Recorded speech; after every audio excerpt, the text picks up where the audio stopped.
What's good, you guys? We're back. Another podcast because of sales. In this episode, we've got Caleb, also known as the bill lowering guy. If you've been in sales for 2, 3 years, you've definitely seen this guy's videos on your social media page. Just some kid hitting doors on the summer, calling himself the bill lowering guy. Pretty funny. I'll stitch it into the podcast to you guys. If you haven't seen it, you can get filled in.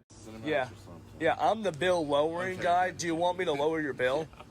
Okay. Are you sure you don't want me to raise it on you? No. Okay. All right. Well, let's go inside and I'll lower it for you. I just need to see your receiver box. Are you sure you want me to lower it? Yeah, just like, let me check. Okay. I'll just lower the bill for you if that's okay. Yeah. Okay. All right. But Caleb, now, man, we got into some really good stuff. His story, his come up, what he's up to now with the life insurance, kind of getting into like his bone to pick with the life insurance industry and how he's being different in it. So cool guy.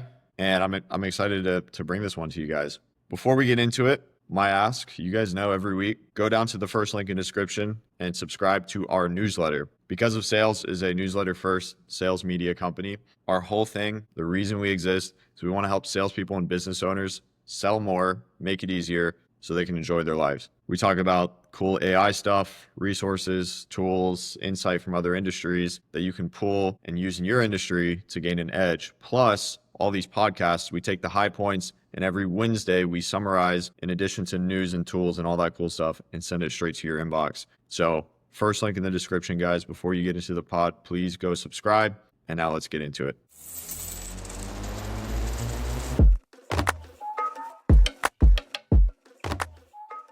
What's up, you guys? This is the Because of Sales podcast. We've got Caleb here. Maybe some of you guys might know him as the bill lowering guy. Went viral a few times over a couple years back, and now he's still selling, still crushing it. So had to have him on. Caleb, thank you for coming. Yeah, Dylan, really appreciate being here. Happy to share the story. You are in Dallas, right? Yep.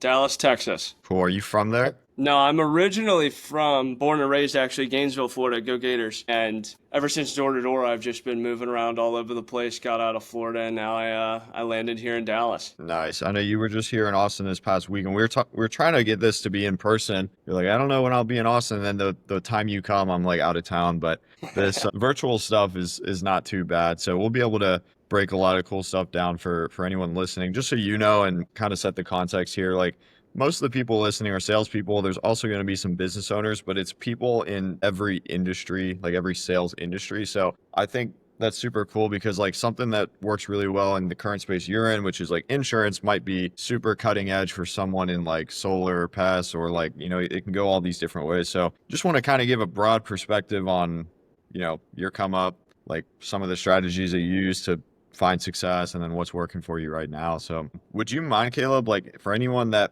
might not know you yet, give kind of like the rundown on what you're up to right now, and then we'll go back and like build the story? Yeah, no, absolutely. So currently, as of right now, I run a life insurance agency called Prosperity Partners, where we take new sales reps, people that haven't been in sales ever before, old insurance agents, whatever it may be. We'll bring everybody in and show them the cut, copy, paste system that life insurance actually can be. And when I first initially started, I had a really large bone to pick with the insurance industry, because obviously you're on Instagram a whole lot, as of everybody nowadays.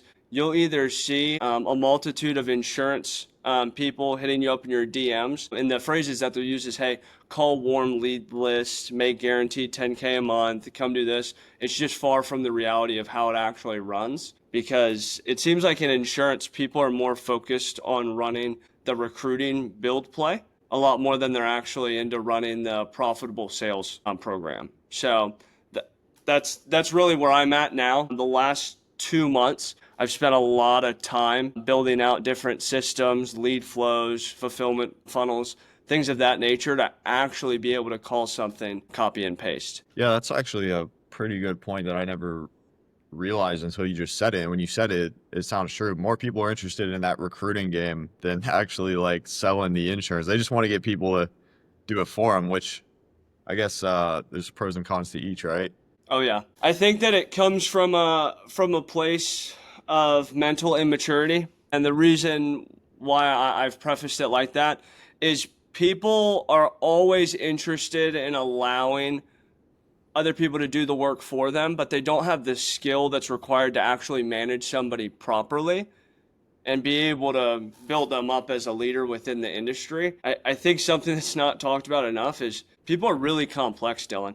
When it comes down to actually taking somebody that's got dreams and aspirations of making it in the virtual sales area and then going through all the tough stuff to actually get their goal, you're going to be dealing with more than just sales problems. Everybody's life is going to unfold on top of you because there's going to be multiple things that happens. You're not in a workplace. You don't have designated hours that you're required to be there so you can turn your lights on. So people are going to have to miss meetings for different stuff with family. Other people are going to have dogs that need to be walked 3 times a day.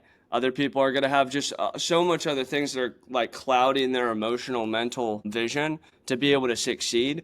And those are the problems that are required for you to be a specialist at dealing with if you want to be able to actually be a leader. Everybody has people under them, but most people aren't leading those people. So that was another thing that I had a real big bone with the insurance industry. Well, let's bring all these people and try and teach them how to do something that we have never done ourselves. But just for anyone that might not know, I mentioned, Bill Lowering Guy, that's your Instagram handle, right? Yeah. Yeah, so you've sold quite a few things in over the last 4 or 5 years or so. Can you give really quick for the viewer, like a quick chronological order of like how you got into insurance? Yeah, absolutely. So originally, I guess I could just start off with literally like my whole life story of moving into it. Originally born and raised in Gainesville, youngest of 5. Parents were in-state missionaries. I was homeschooled till 8th grade. And then 8th grade, I went to a local middle school, Westwood Middle School in Gainesville, Florida. And then from there, I went to high school at Gainesville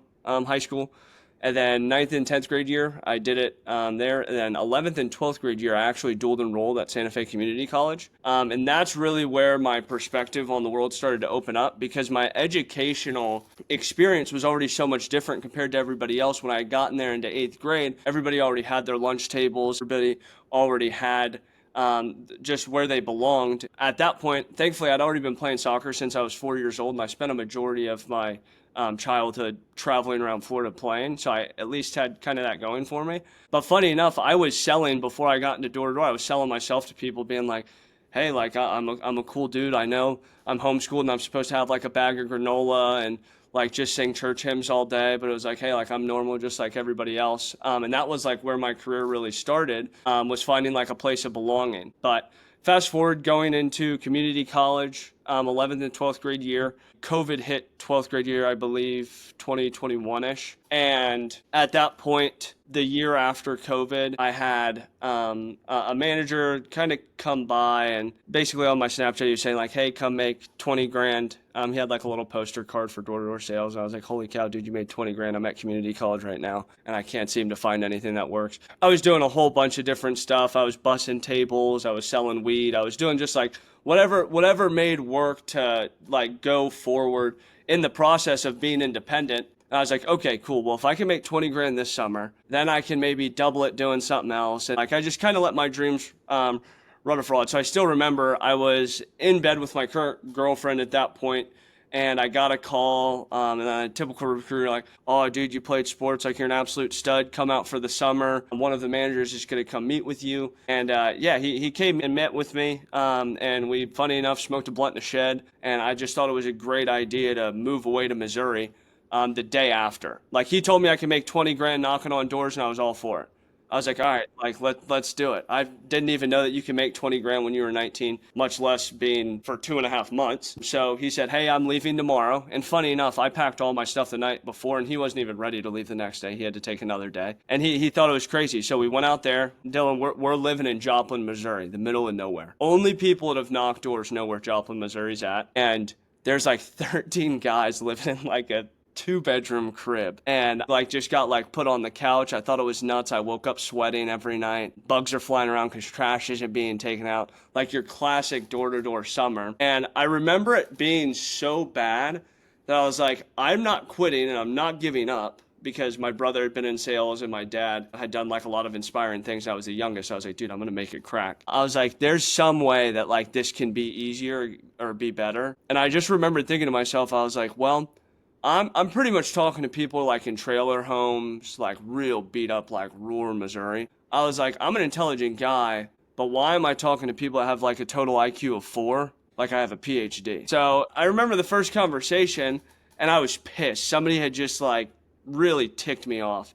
And I pulled up on him and I knocked on the door. Well, hey, what's up? Who are you? I was like, oh, I'm just the bill lowering guy. And then ever since then, I would like send those videos to the sales chat because people were getting a kick out of them. And funny enough, my sales started increasing because obviously I was having a fun time and it was all good. And then after that, did that summer, ended up making like 14 grand, was totally stoked. Came back, wasted all of it, went broke again. Classic. So I was like, okay, well, I need to make some money again. Then went to New Jersey to sell pest control. And I was like, man, so last summer I had done all these switchover accounts. Like I know how to lie to people. Hey, like we're working with the DirecTV and the Dish customers. Like we just give you the better stuff for the lower price. I was like, what does it look like to develop some like really hard selling skills? I was like, dude, I got to sell pest control. There's no way around it. When they ask me who I'm with, I got to tell them the company and what I'm doing. Like I'm the bug guy. So funny enough, I somehow connect with like the next girl who I was talking with, who was going to FAU, and she's like, oh, like my family, they live up in the Hamptons, and I was going to New Jersey, which wasn't far. So I flew with her to the Hamptons. Funny enough, her mom like dropped me off at the hotel. Well, no, not her mom. She did. She drove from like the Hamptons to drop me off at like this really crappy hotel that they had like put all the reps in. And I mean, mind you, like this woman or family like lives in the Hamptons. And like that was another sale because I was like, dude, I'm just some door-to-door dude. And she drops me off, and then that started like possibly the most grueling period of my entire life. The area in New Jersey was really like quick to the point, and you had to be really fast on your feet, which I thought helped me the most in my career so far. And I ended up running in that play that summer, and it got cut short. I had one of my childhood best friends' older brothers lived in New York. They were big in finance, and we went to a Yankees-Red Sox game. And I mean, obviously people are drinking, dumb stuff is happening. I ended up getting into an altercation with this guy because he thought that we were somebody else, and he was pressing my friend, and I had just had too much to drink. So I ended up slugging this guy in his jaw, and I knocked this dude out, but he's with 8 other people, so I have to run away. End of the story, Dylan, I wake up and my hand is like swollen up. We didn't have good enough insurance for it to be taken care of in New Jersey, so I had to move back to Gainesville, same spot I was literally 2 years ago. And I'm like, crap, like I just cannot seem to make this work, and I keep on doing dumb stuff. And I got back, I couldn't work out, and I'm like a big lifter. Like I lift every day for like the last 6 years. Obviously I missed days just like everybody else. I'm not tied to a dumbbell, but I couldn't work out. I couldn't sell because virtual at that point wasn't like a huge thing. And I just started going down a really, really bad path. Just started drinking a lot, didn't have a lot of purpose. Obviously growing up in a college town, pretty much whatever you want to do, there's an event going on every night of the week. So just kind of explored that. At that point, I had never had like a structure or anything to follow because I told my parents I was going to go back to community college. Never did because I knew I was like, I'm never going to do this. I knew the mission was going to be accomplished, but I didn't see the vision and just started doing a bunch of dumb stuff. And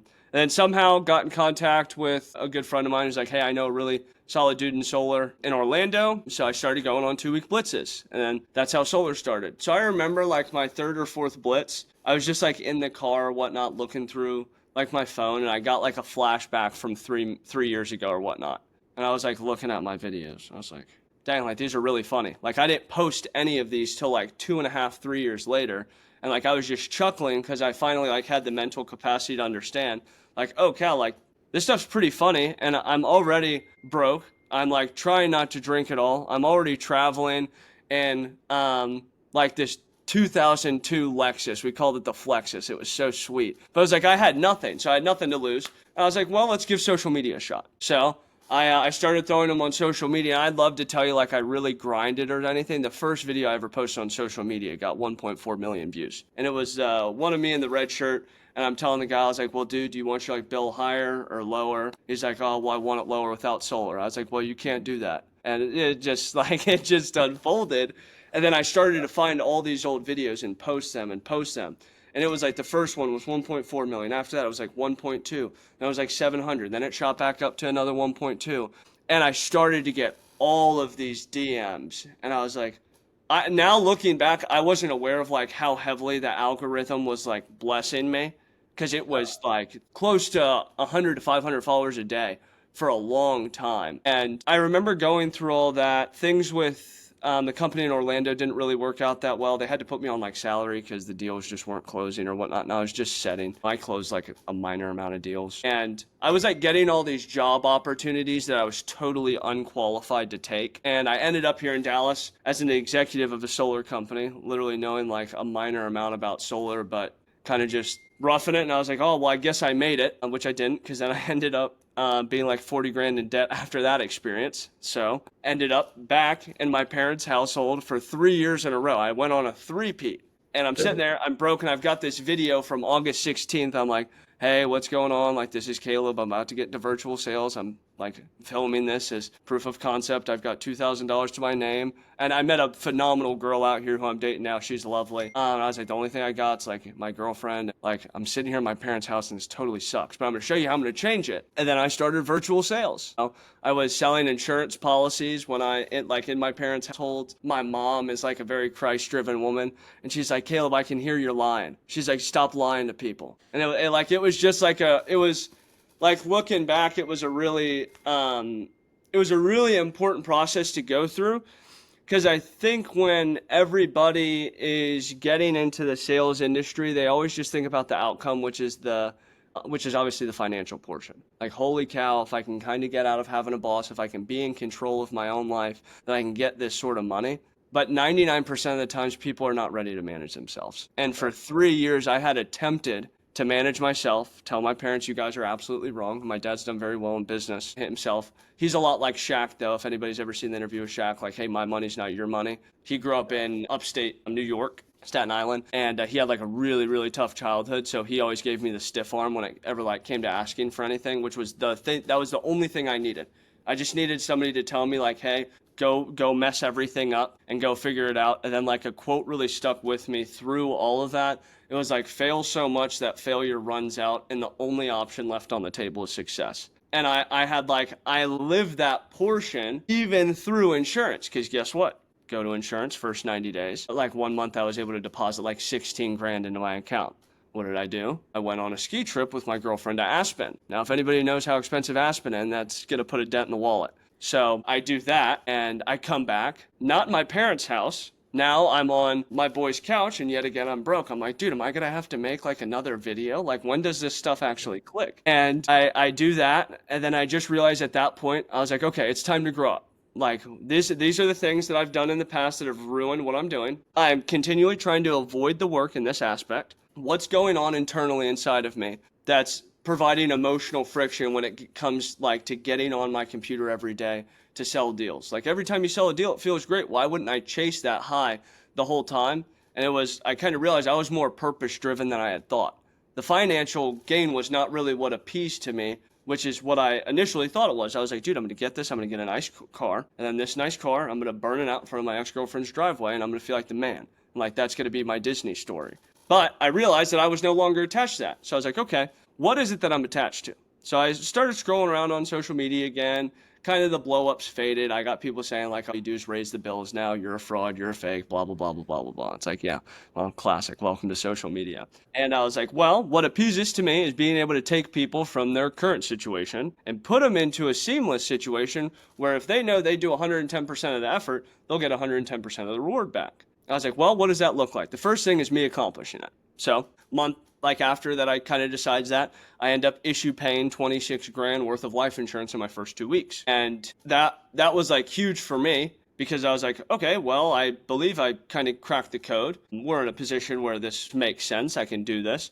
Let's start to bring some people on. So this is where I get into the managing portion of who's qualified to do it and who's not. And at that point, I was not qualified to do it. I was the youngest of 5. I was always used to being babied. But all of these very little things that I had done within all my door-to-door summers had led me up to this point to all I needed to do was push the on button. Like, the system was working, the machine was plugged in, all of the tech was built out theoretically. All I needed to do was push on. So then I pushed on, and I started to show up for myself and become more robotic in my approach to the sales game, and realize, okay, I'm going to treat this like a job and see if I can make crazy money if I just treat it like a job. So no more vacations, no more fun stuff. Ended up moving fully out here to Dallas for a little bit, sleeping on my boy's couch. He needed, before he needed somebody to sublease his apartment. So I started subleasing his apartment. I was like, okay, well, this is cool. I just got like my first place, like big me. I got a high rise. Like, this is awesome. And going through that process and like watching how much I'm spending on groceries and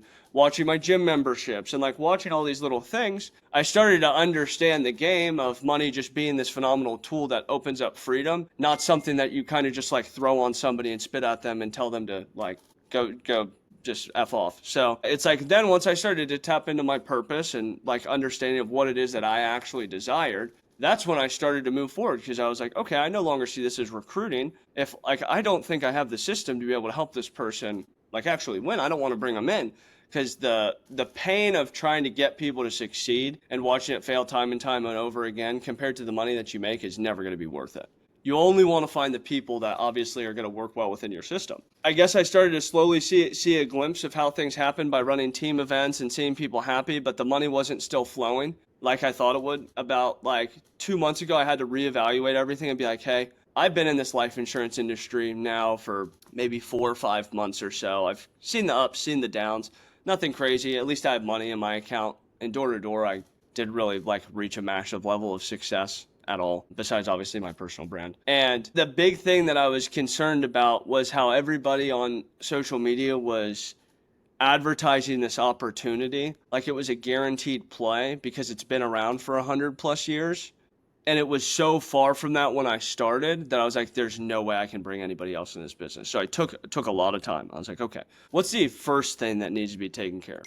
It's got to be lead generation systems. So I started throwing a few $1,000s here and there at lead gen, invested money into somebody else's. Oh, well, dude, I promise you, like, I can do it. I can figure it out. I've done it in the past, did it, didn't end up working out. Then going to buy vendor leads. And then now I finally found like the holy grail of like insurance leads that just come in fresh, build directly from Facebook Marketplace, have my AI bots and everything else communicating with them to book the appointments, and it's seamless. Now it's actually, hey, I show up to the call, things are prepared, I know what they're looking for, and I just take them. It's a call to close process. But getting to that point had been so grueling because I didn't know that that was something that was even out there. Because everywhere that I looked in the insurance space, it was all just clang and bang. Hey, we're getting 50-cent leads this week. We're going to get 400 of them, and we're all going to work 12 hours. And if we maybe do it well enough, we can make a sale or two or whatnot. Then the step up from that is, okay, we're going to buy vendor leads, which is going to be get some for $8 if they're mid-tier, a little bit of age stuff,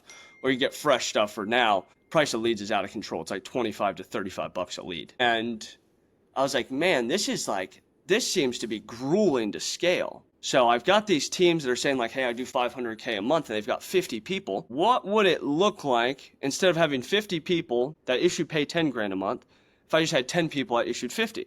That would cut my time of management down tremendously, and I would be able to calculate and actually be able to analyze how all the numbers in the business are moving to be able to optimize it.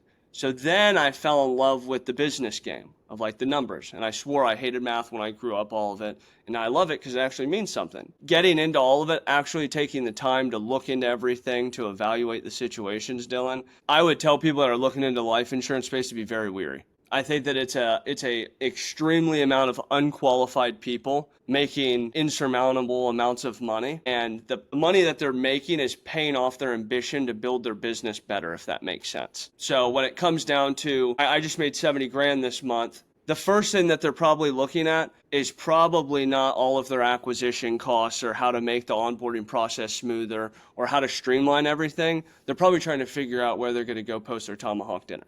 That's what I feel is the biggest downfall of the insurance industry, is that people spend more time like advertising, marketing, celebrating, and recruiting than actually servicing the people that are already in their organization. Dude, you just told me so much stuff that I had no idea about because you just been behind the scenes. Like I knew about the bill lowering stuff, but I didn't know that was like 2-3 years before you had posted it. So like, I mean, and for any of you guys listening, Caleb's 22, right? Yeah. So you've kind of come to this realization seemingly, I mean, maybe as you were going through it, it was frustrating because you felt like, man, I probably know people in college, they got their stuff together. I can't figure this out. Yeah. Now, like, I mean, I'm a little bit older, but like, dude, I would say some of the stuff you're mentioning now and like how you're seeing things, how you're going about business is like pretty solid for someone who's just 22, you know, like.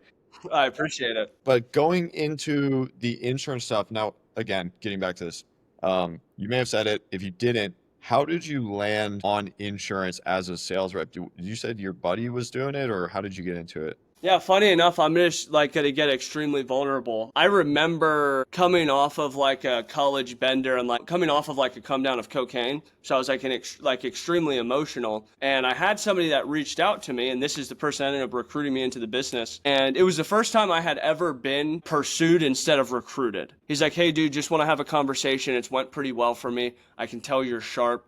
I just want to talk." So his way that and he had done really well in the business prior, and this guy's still a phenomenal dude. He introduced me to a life coach that I'd hired for a few months, Jeffrey Combs. He's all about breathing, releasing, and letting go, not like white knuckling bad habits, but releasing to them and stepping into your future success. Really great. Always recommend people to pay for mentors, especially if you're young. Just pay the price. And we had played cat and mouse for months. Like 8 months when I was in solar, I was telling like, dude, I'm making more money than you, and you should be doing this. And I was like 21, and I was blown up on social media, and I was like, I might be like the sickest guy alive. Like there might be a chance if there's a sickest guy alive award right now that I would be qualifying for it. And just after that, I realized that there was no other play. I needed to get in something that was going to be not guaranteed, but a lot more stable in business wise, because I knew that I always started sales to get into business. I knew that I always wanted to be sitting at the decision-making table, butting heads on different decisions to move businesses forward, not to move sales forward. I always got enthralled by how businesses operated, the amount of endless opportunities you could do once you actually own something and to maneuver it, because I was always a big dreamer. And I think a lot of that comes to like me when I was homeschooled, because I didn't have a typical educational path because I wasn't locked in that mental cage. Like I was doing high level mathematics and English stuff like years ahead of my time, because obviously you could learn at your own pace. And because of that, like if I wanted to take a day off to go walk outside or go do anything that like a little kid would want to do, I had that ability. So that led me to the position of where I wanted to get into business, because I had always been so comfortable with myself. And I was like, I think I can probably talk to myself in the mirror and figure out some of these problems. And then that's when I got into the insurance space, be like, all right, let's make a career out of it.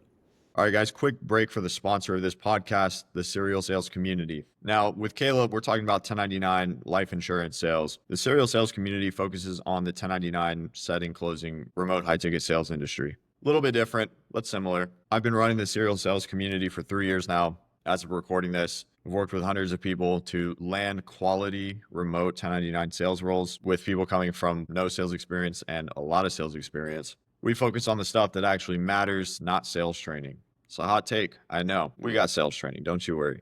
But the skill of actually landing jobs is probably the most valuable one in this industry in particular. So if you're interested in something new, something remote, something that maybe has less of a ceiling, faster earning potential, and ultimately a little bit more flexible than most sales jobs, second link in the description, the Serial Sales Community. Mention because of sales in your application will give you 5% off any membership you choose.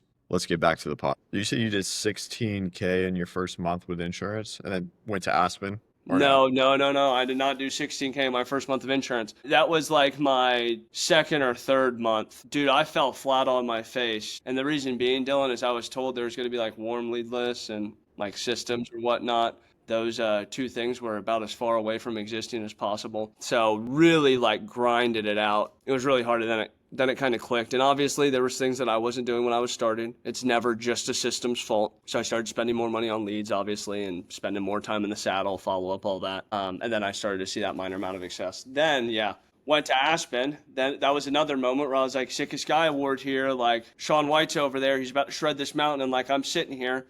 It's like, and I'm like still broke. What am I doing? What was the switch for you? Because you mentioned, you're more interested in improving the actual efficiency of the selling process versus just playing the recruiting game. But what was that switch for you when you went from being a sales rep to like empowering other people to do that for you? Just accepting how difficult it is to actually be able to make money from like selling virtually. It's a whole different ball game When you're in door to door, you're told to kind of put your shirt on a different way, put your hair a different way, approach the door a different way. And with selling, I believe, like over the phone, it's a lot more intricate techniques to be able to actually move deals forward. So I was like, number one, I became a little bit of an addict to the game. I was like, man, I'm listening back over to these calls that are recorded, and I could have done this better, and I could have approached this situation or taken this angle. So that was the one thing, is I developed a love for obviously virtual sales.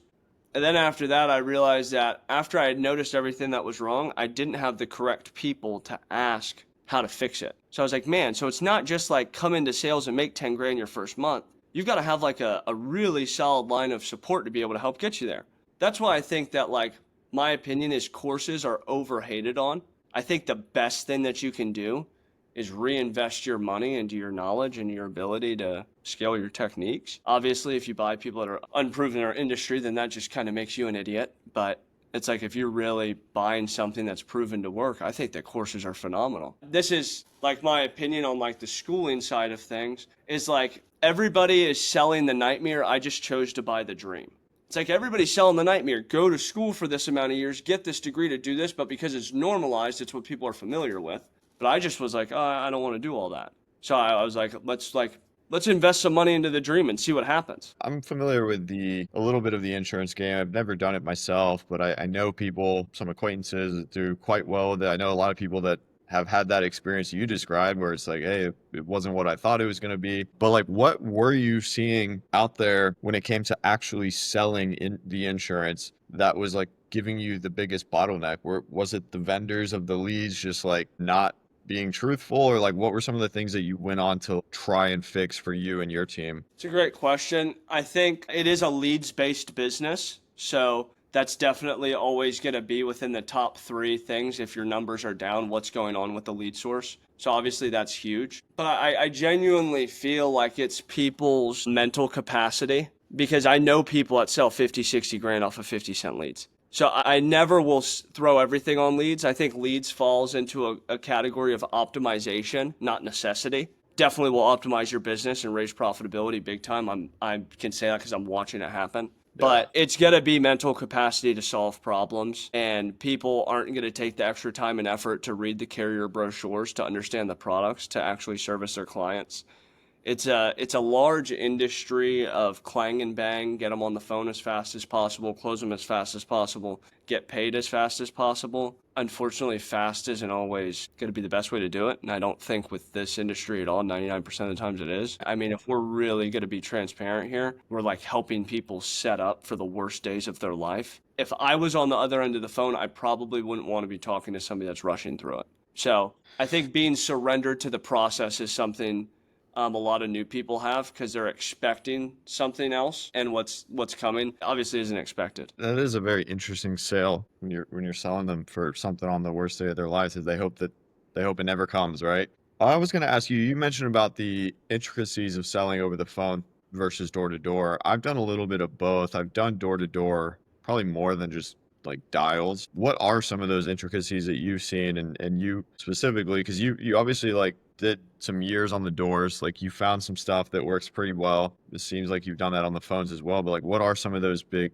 differences? I think the first one for me was mindset. I grew up like really, really skinny, so I started going to the gym, so it's like I could have muscles, get respect, and obviously be able to develop like a solid attraction with women or whatnot. And I remember like going up to the doors, like when I first started, I was like, dude, this shirt's fitting pretty tight. No way they don't tell me yes. Like that's like how I was like thinking at that point, and like getting to the closing table, like doing certain things like, oh, complimenting their picture, walking around the home to talk about their family, or moving in, and like just like those certain things that you can think of on the fly to add additional sauce with your rapport to obviously close more deals. That was the very first thing that I had trouble with, was knowing that that was no longer an option, and that my ability to build rapport and to obviously sit down at the table with these people virtually was going to be based off of the quality of questions that I asked, to allow them to speak about themselves instead of me noticing the things and asking them those questions. I had to put the ball so far in their court I couldn't even see it. So that was the main difference, was instead of noticing and asking, it was strictly just the quality of the questions I asked. And if I could hit a hot button, it would make them open up everything, and I'd be able to move from there. Interesting.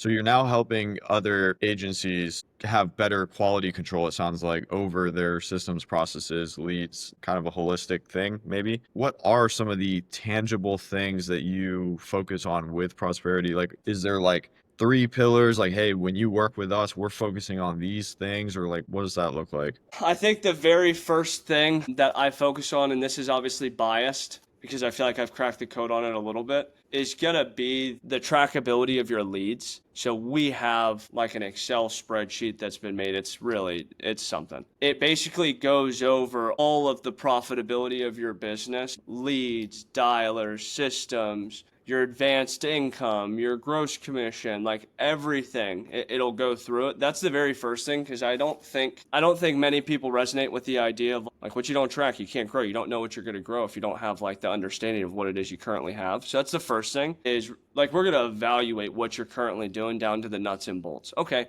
well, how do you run your onboarding system? Why is your guys' contracting 3 weeks for this carrier but 3 days for this carrier? How can we be able to optimize the process of getting somebody started to where instead of them telling you on the first initial phone call that they're cool with working 12 hours a day, 2 weeks in, they're nowhere to be found. So like that's definitely a big thing, is going to be getting people from start to finish. That's usually 2 biggest issues within insurance, is people's first initial 90 days and then the profitability when it comes to your leads and expenses. Right. So that's like, we want to get everything down on numerical data because documentation beats conversation. What made you come to that conclusion that documentation beats conversation? Like I'm kind of similar in the way where I'm like a big numbers guy, man. Like it's black and white, or I want to try to make it as black and white as possible. And there's other salespeople that they could care less about the numbers, you know? So like what did you experience that made you understand that this is actually important? Yeah, well, speaking about what you said earlier, I think 99% of salespeople don't they just, like, I've been there. I was like, dude, just close more deals. Like, what are you worried about numbers for, bro? Just like get more clients on the phone and close more deals. And it was that mindset led me to be broke like 3 times over. So I had experienced what the other side was like, and I was like, well, maybe instead of me just like trying to close more deals, maybe if I tended to the follow-up process to actually make sure fulfillment was handled, the bank checks would hit more. Maybe if I provided better value with my service, then I could get more referrals, which would be easy because referrals are awesome. They're free and they're sticky. And those 2 things, I just like looked at the upside. I'm still such a big T-chart guy. I'm like, dude, don't build me out like an Excel sheet. Like, just put pros and then cons and then whatever we're evaluating and throw it on a list. And then we're just going to play the numbers game here. And I just did that. And I was like, the very first thing that made me think like this was the 50 reps compared to the 10 reps. That was the main thing. Because ultimately, you're going to either manage 50 idiots or you're going to build with 10 studs. And I don't believe that anybody works for me or works for any industry. We're all together in the same path, trying to build the same mission. We're all just 10 business partners. But if you've got 50 people, there's a high probability that you hired a lot of people that are looking to be employees. And in 1099, that's really tough. A lot of people, it's their biggest dream to hire people that just listen to what they tell them to do. I don't think that that's the model that I'm ever going to attempt to run, because I really get a high joy out of well-oiled systems where I wake up and I'm like,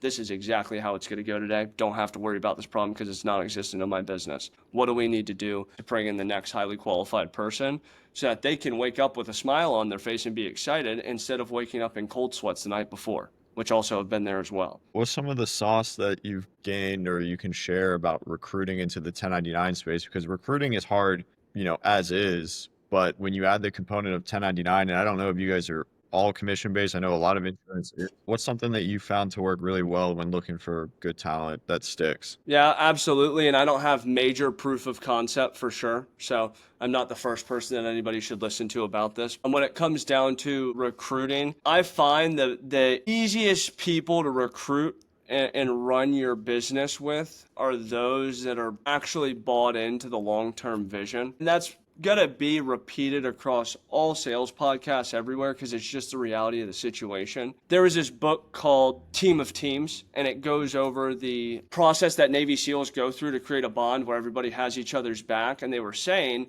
that within the group, an exercise that they would run, like every 6 months, was each person within the circle would do the other person's job and move to that team for 6 months. So everybody understood exactly how the whole business runs, so that there was never any conflict when somebody told them what to do, because they already had respect and knowledge of how difficult their position was. So being able to be in other people's shoes is huge. As a leader, you've got like 3 main responsibilities. Number 1, you need to lead from the front. 2, you need to care big time about your people. And then the third is you got a vision cast. So when it came down to the recruiting portion, my recruiting calls are all the exact same. It's like, what is going on that's making you feel like I have any ability to help you with what you're currently doing, or help optimize your life? And normally they'll start talking. If it gets into, well, I just feel like I'm not making enough money. Okay, well, do you think it's more of like an environmental problem where you're currently at, the business, the people, or is it more of a you problem?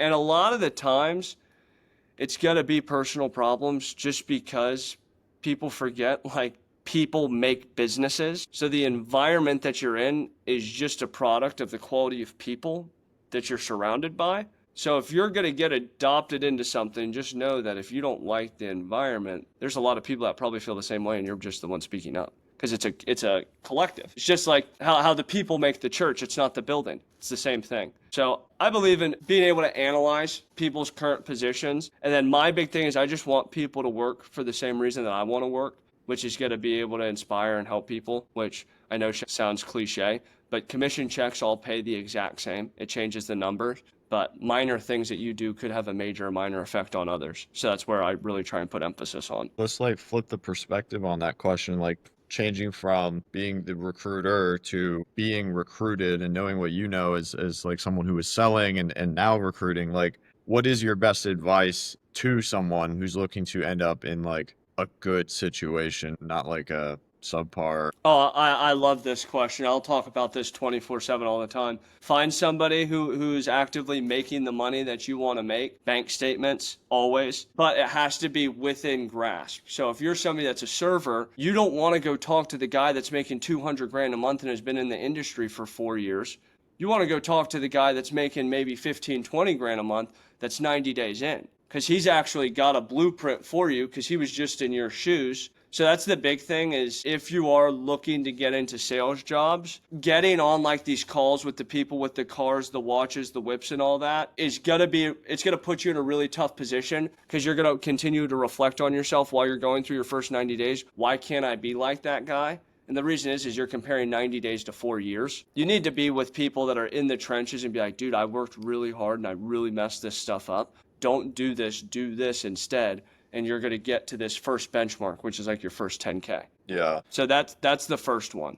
And I believe that's the largest one. How do you see the state of the industry that you're in, like, progressing over the next like 2, 3, 5 years? That's a good question. I'm really conflicted on this, because I think that like AI is going to take over everything. So I can't just like give that as my answer, because that's not intelligent at all, but it is like a personal conviction that I have. Number one, AI doesn't get tired. AI doesn't complain. And AI never stops working. So it's like, if the software costs $250 a month, please. But I think these companies are doing a really great job of cracking down on not insurance fraud, poorly sold business, which I think is huge. Just like between solar from like 2019, 2020 into 2021, 2022, 2023, I believe things are going to continue getting more regulated, which is going to really squeeze the people out that are just here for the money. So that's the first thing.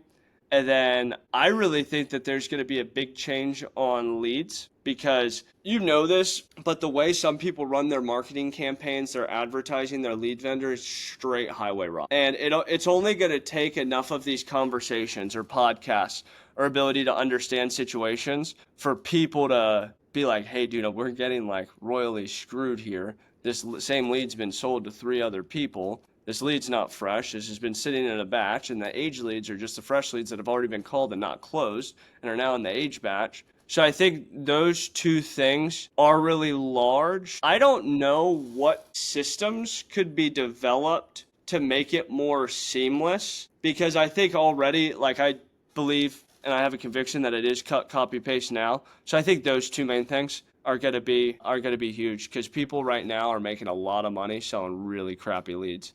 And it's funny Yeah. because they'll run a life insurance agency, and it's like, dude, if your life insurance agency was going so well, why would you be selling leads? You said your system that you've come up with is copy and paste now? I believe so, yeah. I'm like coming at this with some genuine curiosity. Like, what things make it copy and paste versus like what other people are offering? Yeah, it's just gonna be the automation side. Unfortunately, human error is something that exists in all of us. Technology doesn't usually make mistakes unless the whole thing crashes. So it's gonna be automations firstly when people are coming in. The second is gonna be your landing place for your people. A lot of individuals in insurance right now still have like the Google Drive set up with the links to go do this. They don't have one central hub for all of their resources to find everything. Which the reason why that's important to me and for the people that I want to be able to manage other people is I have one common goal, which is to let salespeople do one thing: sell. Everywhere that I feel like I've always gone, I've always had to do more than just sell. And it's stopped me from being able to reach that to the highest capacity. So that's going to stop people from getting random calls in the afternoon. Hey, where is this? Where is that? It's going to stop you from having to take time out of your day to walk people through systems, because there's already videos going through those systems, exactly how to use it, and walkthroughs. So that's a really big portion. First is going to be your automations and your central hub. And then the back end side is just going to be tracking calculations and having all that information readily available for your people. So when you come down on your one-on-ones, you know exactly how to scale and execute. I believe a majority of people get stuck in analysis paralysis and never make it to the execution portion, which only one of those things makes money, which is the execution. So that's the biggest thing. And then obviously the leads. Yeah. You talked about AI a few times over, and in this podcast and newsletter, really big into showing salespeople and business owners like how AI can make a difference, and especially like in the future, but today as well. What's something cool that you've done in making this system copy and paste using AI, or if you haven't yet, or you have visions of something specific, what is that? Yeah, I think first initial client communication, we have a really high volume of leads that come in that actually respond well to text communication. So the AI obviously runs all that and runs all of the appointment booking to the calendars. And that's something very minor that a lot of people are doing, not enough, because I think everybody should do it if it obviously performed how ours performed. That's the first thing. The second thing that I allow AI to do is to track all numbers and give detailed reports on said thing. So when people upload their sales volume, obviously the AI tracks it, gives the leaderboard. So you're not sitting there on a random Monday night manually typing in numbers, which is cool. Obviously, you could solve that with the central hub, which we have that as well, but that's kind of like made by the corporation that all these other contracts fall under, which is fine. But I feel like it's a little bit more personal, highlights people. And then something that I would really desire to see within the sales space, and I'm not sure if I'm giving away my $1 billion idea, but AI that listens to your sales calls as you're on them and gives feedback on how to evaluate the sales call and maybe how to handle said objection, said value point, and the whole nine. Is that maybe a little far-fetched? No, because there are people that are already kind of doing it. The capacity's bad though, because what are you going to say after you say, hey, Dylan, I want to think about it? That's a really great point, and you're waiting 3 seconds for the prompt to show up. So is it seamless? No, but is it a dream? Yeah. I have someone that I know that is working on something. Yeah, it's super early stage, but like live feedback on a call. Every resource exists to get feedback post call, but not during call, which is Oh, yeah. really hard. It's exponentially harder. Within your operation, are you learning and building all this stuff yourself, or do you have someone that you go to for this? Because you mentioned, I think it's an appointment setting bot that helps you like book into leads. And you mentioned how yours is better than most of them. Like, why is it better? Did you make it better? What'd you do to make it better? No, absolutely not. I think that there's always going to be strength in numbers, which is why I focus so high on quality, because we're able to keep all of that in-house. And so, no, that's not on me at all. I think that my place in the business is to maintain steady emotional and mental clarity on the best decisions of where to run things and sell at a really high clip to allow vision to process and be able to pay for a lot of stuff. I think that it's pretty skewed that you see people have downlines and people that work for the organization under them, and then you see the person not giving back at all. Like you should always be taking a portion of what's made off the business and putting it how to scale, because it only makes you more money in the future, and it only will make your people in the current more money. So that's huge. But no, I no way. As far as AI goes, I am the one that tells ChatGPT to make me a list of things to optimize certain things, and I'll put that back into OpenAI and maybe throw it into Anthropic, and then I'll really dilute it. I'm just fascinated by it because Yeah. I just remember, because I'm a little bit younger than everybody else, think like, I wonder if I could just have like a robot always do all my homework, and like now you can. So I was like, dude, let's use it. No, dude, it's wild, man. That's like definitely people subscribe to our newsletter, we ask them like, besides just getting better at sales, like what are you interested in? And a lot of people, as you would probably expect, are saying AI. And so yeah, I mean, definitely want to highlight that anywhere we can. I wanted to ask you about kind of shifting over to me just being interested in, another type of 1099 sales, which is the life insurance space. And just like seeing stuff, right? Like the social media stuff, you kind of already brought it up. There's people that they're just looking for the tomahawk steak to post. These guys that are popping up, man, that pop up really fast and make a lot of money, not just like 10, 20K a month. They're buying GT3 RSs, $300,000 watches. Are those dudes typically doing that through that like huge massive downline recruiting play, or do they have like some secret sauce that nobody else knows about? Well, I obviously don't know about the secret sauce because I, number one, don't have a $300,000 watch, nor do I have a GT3 RS. Unfortunately, I can't speak from experience.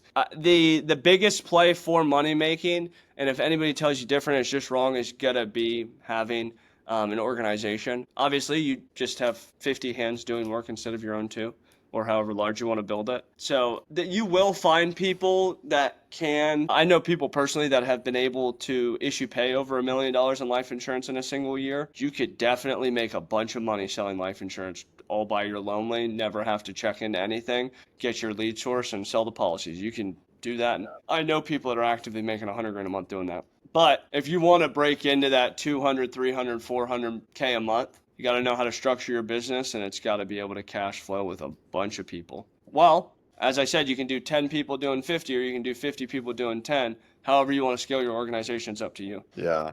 Because life insurance, if I know correctly, there's like a spread. When you start to build a team, there's a spread on what you make. Besides like sales commission, the next biggest expense is typically marketing or leads. Is that safe to say? Yeah, so the cool thing about insurance is I personally pay zero commission. So I have no cost when it comes to that because these carriers are the ones that are paying the reps directly, which that's sweet. Cool. And you're like right now, because I think this is going to be cool, man, because it sounds like you're hitting a real stride with what you got, some of the stuff you're working on. But like this could be cool to look back on. Like, what are you spending a lot of your time on right now today? Because you have people who are selling, you have a business that you're running. What is the time going towards right now? And like, what are you looking out at and trying to pursue right now that's like exciting to you and that you're looking forward to having this like up and running? And that's a really good question. But Dylan, I'll be completely honest. I'm really content with where I'm at. I'm obviously a Christ believer, so I'm definitely like surrendered to whatever the plan is. I'm always focused on just doing whatever my responsibility is.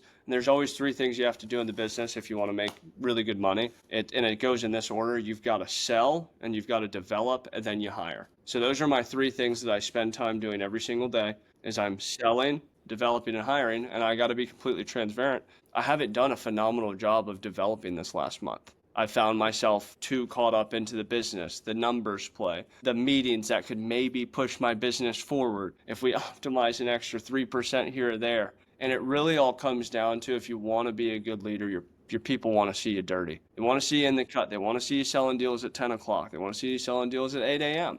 That's huge. The question that you ask could be a really beautiful answer, but with this industry, you get the leads, you sell the leads, and you teach other people how to get the leads and sell the leads.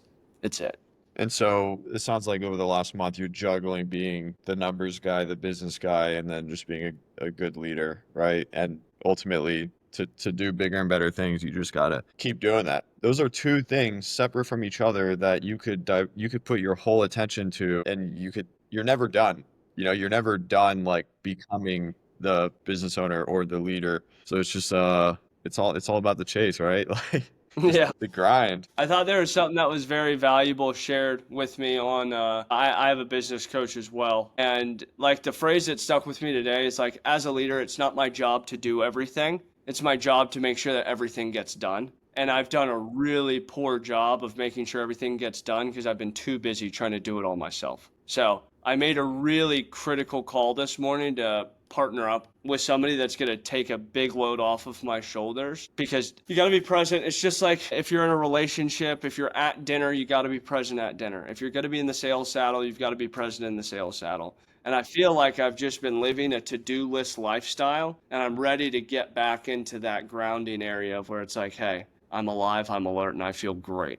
Like, let's get ready to push forward. I want you to kind of plug the stuff and where people can find you, but I want to ask you, I mean, it's a sales podcast. I got to ask you for some sales game, I guess, right? You're selling life insurance. For anyone who's watching this that might be selling life insurance, you mentioned it's a lot different selling over the phone than door to door. There's a lot more nuance, intricacies. What is like one of your best lines, objection overcomes, like some real sales alpha that works well for you that you know a lot of people aren't doing? Yeah, now, Dylan, God forbid something did happen to you. How long do you think blank would be able to manage before running out of resources? So questions like that are going to lead your prospects into understanding why they're handling the situation right now. And if they don't have the urgency to do so, then you just politely remind them that we don't get to choose when we stay or go. Obviously, sales calls will have these different structures where you'll have your introduction, then you'll have your fact-finding situation. Something that I love to ask is, Dylan, what's got you feeling like now's the right time to look into life insurance? Blah, blah, blah, blah, blah.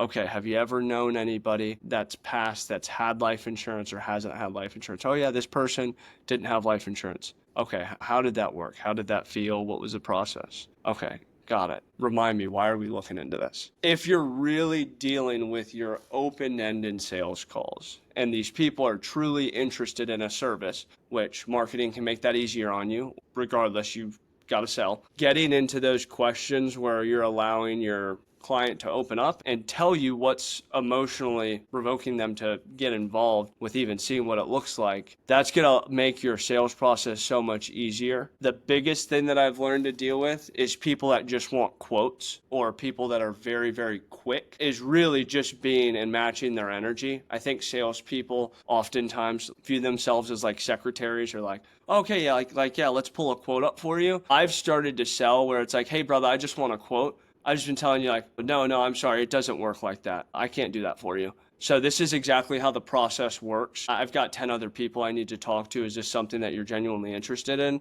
Or can we just save both of us some time here? And I think that the level of respect that you hold for your time subconsciously will translate to the person over the phone, how much they should respect your time as well. So I think those are two very graspable ideas that life insurance agents could put into their process currently that would help them big time. When you were hitting that like example, you were kind of delivering with a somber, like concerned tone. And I know, again, I know people in life insurance, and I've seen that, you know, it's a tough subject to talk about, like the worst day of their life, or like the last day of their life, or the worst day of their family's life. Is there a way to sell life insurance more similarly to like maybe door-to-door solar or pest, with like this humorous, like, has that work? Can it work? Or does it typically kind of trend towards that like serious kind of sale? Yeah, I definitely have some life insurance videos that I'm ready to bust out of the cage and just throw on there. Because I think the reason I've been able to have minor longevity in my career has been like, dude, I wake up and I'm stoked to get on the phone.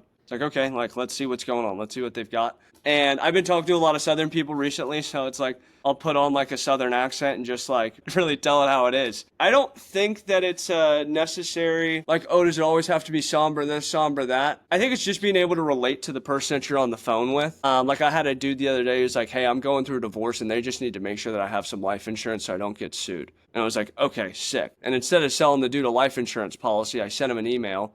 And I was like, blah, blah, blah, blah. There's no way you can get life insurance. Instead, just to help him out, because the guy didn't want it, and I don't believe in selling products that people don't believe in. So it's like I gave him a disclosure, and that was able to help him in a situation. But for the other people that are like, hey, I just want to leave a little bit of something behind for my kids, that's not going to be a subject that's like, oh, well, if you pass tomorrow and you don't have this, it's dope. It's like, oh, awesome. Like, dude, tell me about your kids. I was the youngest of 5. I grew up doing this. Then you start to get stories. So I think the seriousness to unseriousness just comes in the ability to match your prospect. So if you can do that well, I'm able to jump in and out of conversations with people really, really well. So I can get off the phone and be like, Hey, Jerry. Hey, Jerry, what's going on, man? Just calling you back about the life insurance. Oh, yeah. Now, I know you're probably busy as all hell right now, so I'll give it to you and leave you alone. Next thing you know, you're on the call with them for 45 minutes because you're like, okay, like I can trust this guy. This guy's probably 55 years old, lives in the deep south of Alabama, probably doesn't even know what life insurance is, and he's just looking for somebody to understand his situation. That's kind of how I approach that. It's not black and white. You know, we were talking about earlier how the data can be, but like the actual skill of selling and selling to people how they're going to receive it best is delicate dance, you know? All right, man. So for anyone watching, for like the sales reps that might want to work with you and for the agencies that might want to work with the other business, like, can you point them in the right direction here to check your stuff out? Yeah, absolutely. So if you're looking to get involved on some of my social media pages, it's just going to be the Bill Lowering Guy, all one word. You can connect with me. I'm very active on my social media. I don't have any VAs running my account or anything, so I'm the only person that'll respond. Then if you're looking to check out exactly some of the stuff that I've built, it'll be prosperity-partners.com online, and you can go check out our website. You can fill out a form to book a meeting, and we could talk from there. I'm open to anybody. I talk to people all the time, whether you get involved in my business or not. I believe that if you're planning on being in business for decades, then making connections along the way is going to be the best way to do it. So I'm happy to speak with anybody. I'm super happy we've been able to chop it up for this long. Yeah, for sure. So any of you guys listening, we have all of Caleb's links down below. Go follow him. It was great having you on, man. It's good to kind of like get to know the story a little bit better as well. Oh, yeah. Oh, it's phenomenal. Thanks for having me. All right, guys. That was the pod with Caleb. Honestly, that was our first time meeting and chopping it up. We've talked over Instagram quite a bit. Cool dude, man. What a story. Like, if that's not grit and determination, I don't know what is. And it sounds like the trajectory he's on. It's going to be exciting to follow along. If you guys are interested in the life insurance space or like if you're already in the life insurance space and you want to install his systems into your business, all his links are down below. If anyone is watching this and you have an awesome story to tell, go down and fill out the form to be a guest on this. You don't have to be making $1 million a month to be a guest. If you have a good story about sales and how it's enabled you to live an above average life, we'd love to have you. My last ask for you guys, you already know, first link in the description, subscribe to our newsletter. We want to help you sell more and make it easier because sales should provide you your entire life without being your entire life. We're not trying to avoid the hard work. We just want to make it a little bit more enjoyable. So thank you guys. Subscribe to the newsletter at the first link in the bio, and we'll catch you next week.